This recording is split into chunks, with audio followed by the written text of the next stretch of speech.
Today I fucked up by keeping NSFW pictures on an old phone. Today I fucked up by leaving an old phone at my mom's that had several private pictures of my wife. I was at my mom's house today to fix a few things that she needed help with. She had apparently found one of my old cell phones and charged it up for my kids to play with. Upon seeing the phone, I had a memory of looking for that particular phone but couldn't remember why. I decided to look up in the photo gallery to see what memories I could rediscover. The first few pictures were close-ups of my wife's kitty right after we had apparently finished some quality time away from the kids. Now, I'm not saying mom was looking for pictures like this, but I'm almost positive she saw the pictures. Knowing my mom, she was excited to see what pictures of the kids were on the phone. I deleted the pictures and now know why I had wanted to find that phone. Too long didn't read. My mom found my old phone and likely saw pictures of my wife's privates post sexy time.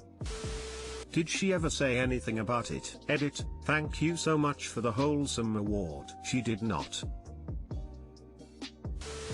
Today I fucked up by showing boobs and penis to pre-K kids and their parents. Yesterday was my birthday. It was Wednesday, the third day of the working week. At the end of my second Zoom lesson that day, where I teach a group of pre-nursery kids, accompanied by parents, their ABCs, I realized with a gasp of horror and sudden jerk of the webcam that a wall of crudely drawn penis and boobs had been in shot for F knows how long. Quite possibly 3 days. A little backstory: our apartment cupboards are made of a glossy material perfect to be used as an ad hoc whiteboard. Last weekend my wife had a few friends over to celebrate an engagement. By Monday I thought I'd wiped off all the pagan symbols of phallic worship, but had somehow managed to leave a patch of approximately 10 boobs and cocks drawn in bright pink, blue, green, white, and black. As an educator, I'm so angry with myself for being that careless. As an employee, I've had knots in my stomach for the past 24 hours, and couldn't tell my wife why I was so uptight yesterday on my birthday. I'm currently sat at work waiting for the boss to come in, when I'll find out just how visible those vibrant genitalia and mammary glands were. Too long didn't read. A house husband / online teacher didn't clean up properly after a hen party and so exposed his pre-K students, and parents, to a wall of crudely drawn boobs and man bananas. It sucks, but your reaction will help them decide. Apologize, explain how you've changed routines so it cannot escape your notice again. And for the love of all pagan memory glands, give the artist hell. Hide a fish in her car, put an open Snickers in his dryer. Something. Memory glands. Shame you didn't remember them. Duck-oo-ood. That's rough. Hopefully you don't have too much backlash from this. We will need an update on how this plays out though, if it's not too much trouble of course. That is quite unfortunate. You need to not wipe them off and subtly add to them in a way that looks like they are other objects that can look like genitalia from a distance. That way you can show your boss and get out of this.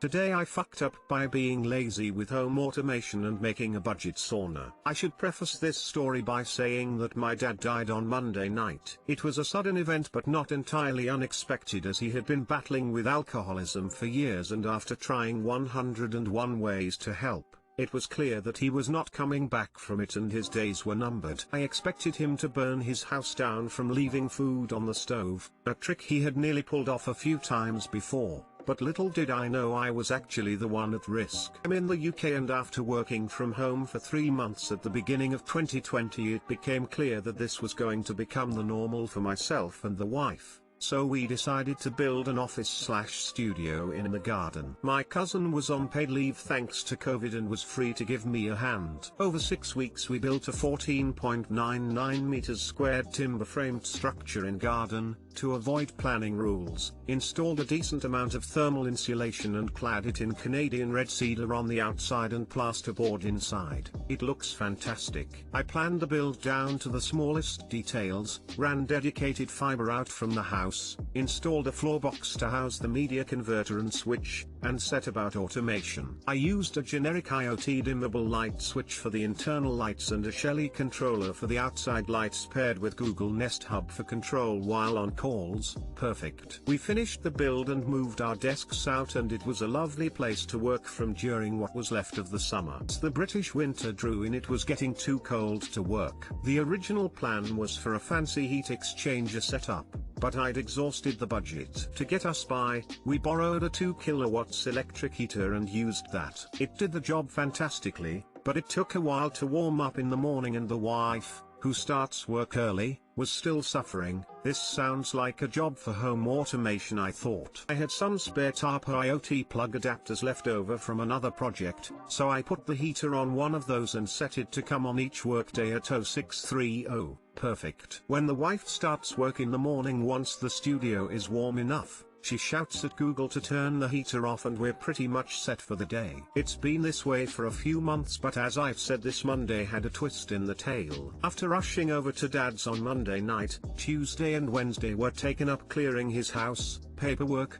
planning and phone calls. My wife, being the supportive lady is she, has been by my side every step of the way, so we've both been off work. You can see where this is going. I was laying in bed about an hour ago when I suddenly thought about the heater. I checked the app and the heater was on. Shit, that's been on all day. Wait, it's been on 2 days. I jumped out of bed and came out to check the studio. No flames was a good start, and the outside didn't feel warm, but when I opened the door a wave of dry hot air hit me and my glasses immediately steamed up. All the plastic items in the room started creaking as the almost freezing outside air hit them. 40 hours the damn heater had been turned on for, and it was hot. Everything felt hot, the floor, the wall, everything. I know what you're thinking. How hot was it? Well, as luck would have it, I'd installed a climate probe to help measure the humidity, and ultimately link it to the heater, because more integration always solves the problem. The answer, 38.46 SOC, 101.23 freedom units. I think I'll add enough time into the schedule now, and await the electricity bill frown. Because I know you guys love you some proof. Note, this story isn't a cry for help or sympathy from my fellow Redditors. There are people dealing with far more challenging problems with COVID at the moment, and those are the people we should be supporting. My dad had a great life where he achieved a lot, reaching the ripe age of 76. Over the last 3 years, alcohol-induced dementia ravaged him, and I lost my father long before this Monday. I wouldn't have included any of this detail, but today I fucked up as a minimum word count, and I figured it's more interesting than me giving you extra detail about the build of my studio tongue. Too long didn't read. Set up a 2 kilowatts electric heater with smart plug-in garden office/studio. Only set up and on time on the schedule, forgot about it for 2 days and created a sauna. Rather than a shut-off timer, wouldn't you be able to use an IoT temp sensor to create a thermostat? Note, I know nothing of IoT. 38.46 SOC. In Australia, we call that Tuesday. 38C is not a sauna. These are rookie numbers. Normal sauna is 90C. You need more heaters and better insulation. This made my day. I love the ingenuity and overly complex solutions. Silver lining is that you can now double the office as a sauna. I'm also going to assume that you have programmed a shut-off now. Roughly about £20, assuming average electric price in the UK.